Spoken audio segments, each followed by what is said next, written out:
Audio Jungle.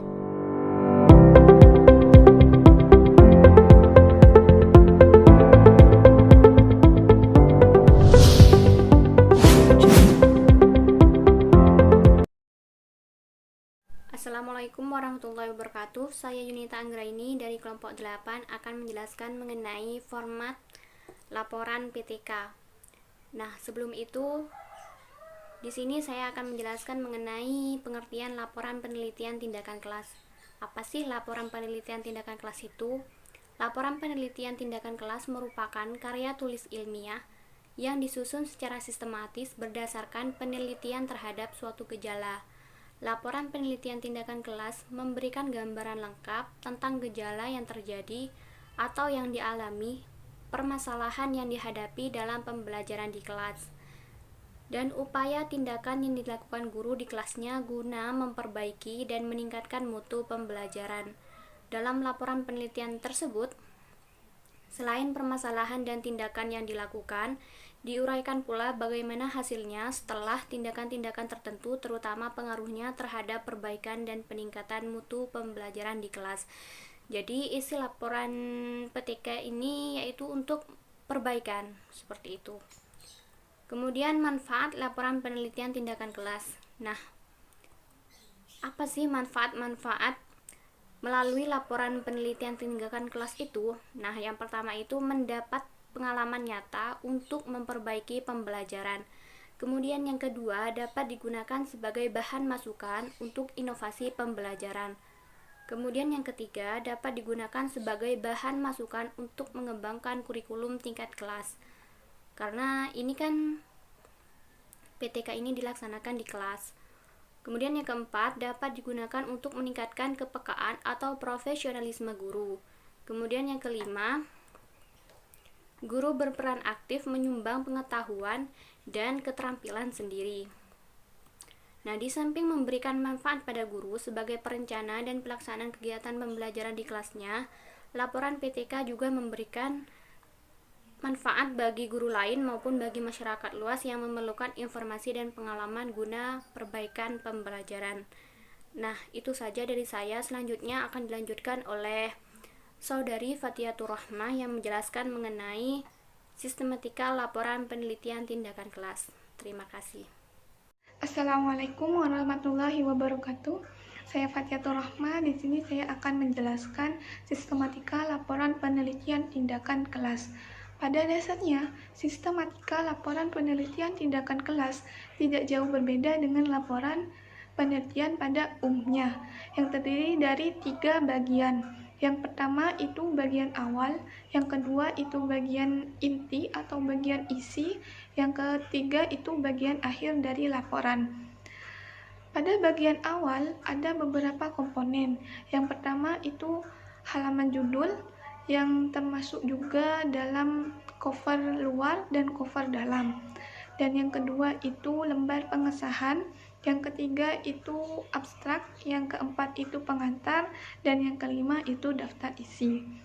Pada bagian inti atau pada bagian isi juga mencakup beberapa komponen. Yang pertama itu pendahuluan, yang kedua itu kajian pustaka, yang ketiga itu pelaksanaan penelitian, yang keempat itu hasil penelitian dan pembahasan.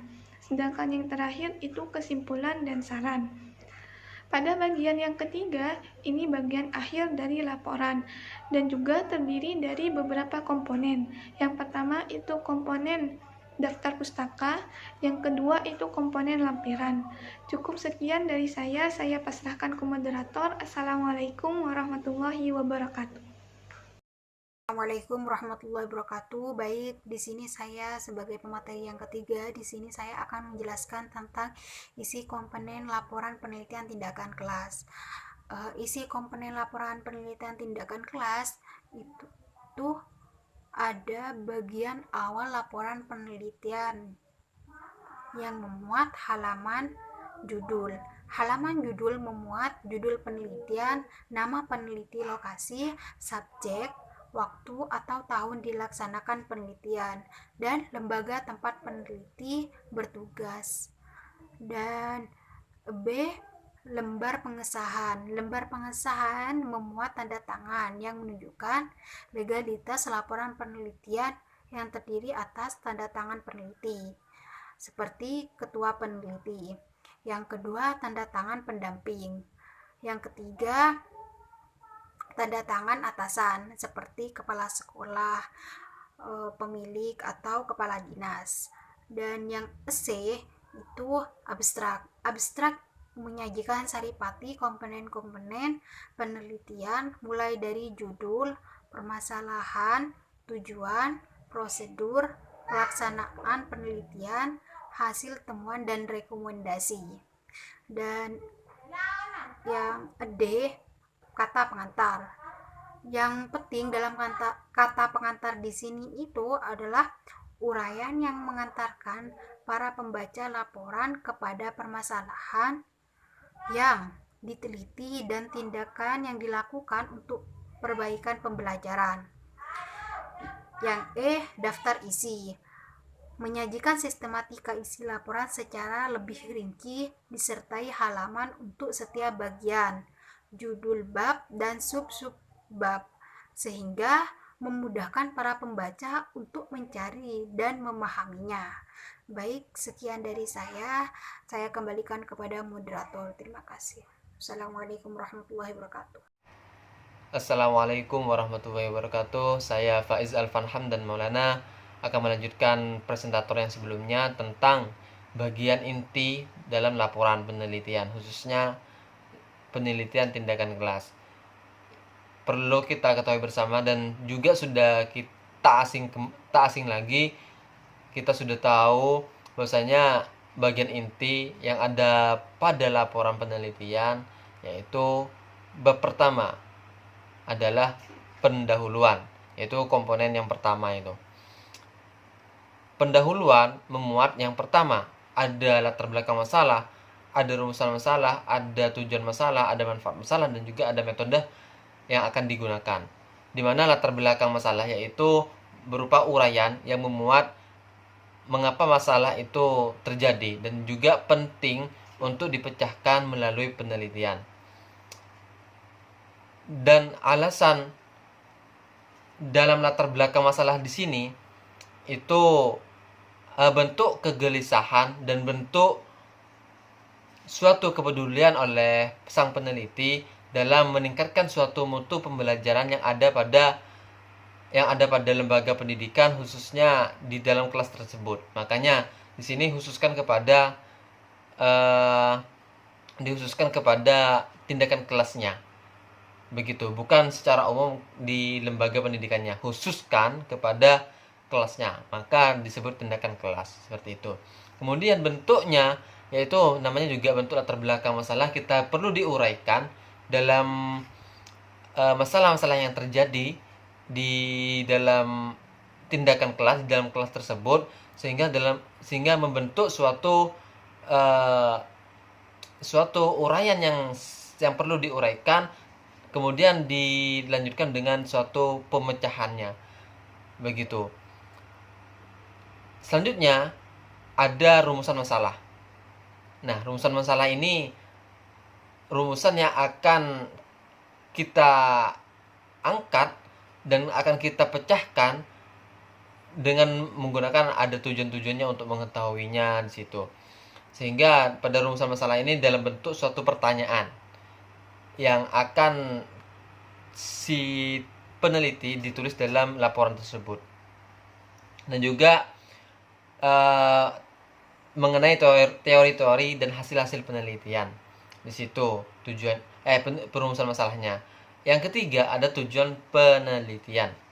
Di mana tujuan penelitian dalam PTK di sini itu perbaikan pembelajaran yang sedang berlangsung dalam kelas untuk meningkatkan suatu mutu pembelajaran, suatu perkembangan terhadap peserta didik dalam melaksanakan proses pembelajaran yang ada di kelas.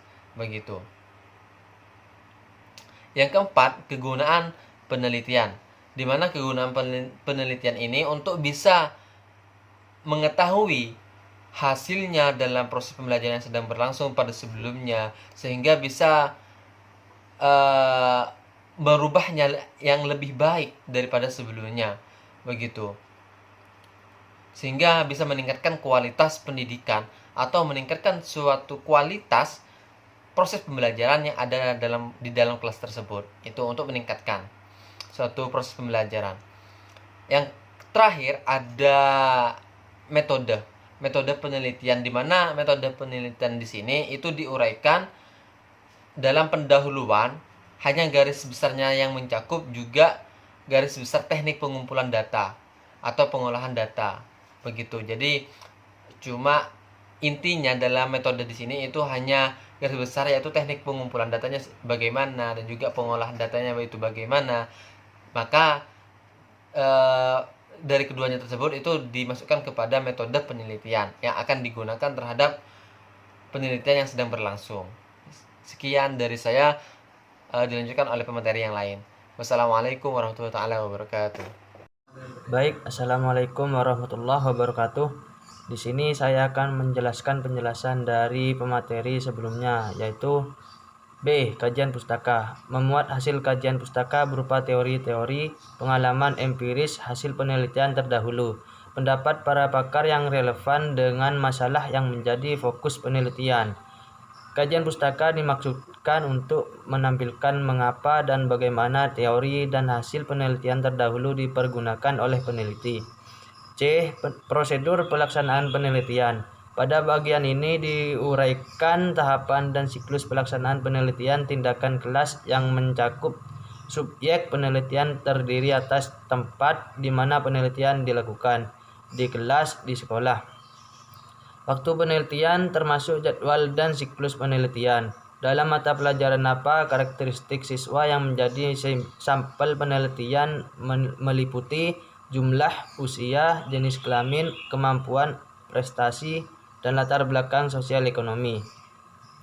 Pada tahap ini yang disajikan adalah cerita tentang apa yang terjadi dalam pelaksanaan penelitian, mulai dari perencanaan sampai dengan refleksi. Berapa lama kegiatan itu dilakukan, siapa yang membantu pelaksanaan penelitian, instrumen apa yang digunakan, teknik apa yang digunakan untuk mengumpulkan dan pengolahan data, dan sebagainya. Pada tahap ini yang disajikan adalah cerita tentang apa yang terjadi dalam pelaksanaan penelitian, mulai dari perencanaan sampai dengan refleksi. Dan yang D, hasil penelitian dan pembahasan. Pada bagian ini disajikan hasil penelitian sesuai dengan urutan tujuan penelitian dan perbaikan. Setiap sajian hasil dapat langsung disertai dengan pembahasan yang merupakan alasan mengapa hasilnya seperti itu. Pembahasan hasil harus dikaitkan dan mengacu pada teori, pengalaman praktis, atau hasil penelitian terdahulu yang terdapat dalam kajian pustaka. Dan yang E, kesimpulan dan saran. Pada bab ini disajikan pemaknaan atau penelitian berupa kesimpulan tentang hasil penelitian yang diperoleh. Saran mesti disusun merujuk pada kesimpulan yang merujuk pada tujuan penelitian. Saran dapat ditujukan pada pembuat kebijakan, pengguna hasil penelitian bersangkutan, dan kepada para peneliti berikutnya yang berminat melakukan penelitian selanjutnya. Dan ketiga, bagian akhir laporan penelitian. Bagian akhir suatu laporan penelitian memuat, yaitu A. Daftar pustaka. Memuat semua sumber tertulis, buku, artikel, jurnal, dokumen resmi atau sumber lain dari internet. Dan yang B. Lampiran-lampiran berisi semua dokumen yang digunakan dalam penelitian dan penulisan laporannya. Misalnya lembar instrumen, pedoman observasi, catatan lapangan, foto-foto kegiatan, dan lain-lain. Setiap lampiran diberi nomor urut sesuai dengan urutan penggunanya. Di samping itu, setiap lampiran diberi judul lampiran. Baik, hanya itu yang dapat saya sampaikan. Selebihnya mohon maaf. Wassalamualaikum warahmatullahi wabarakatuh.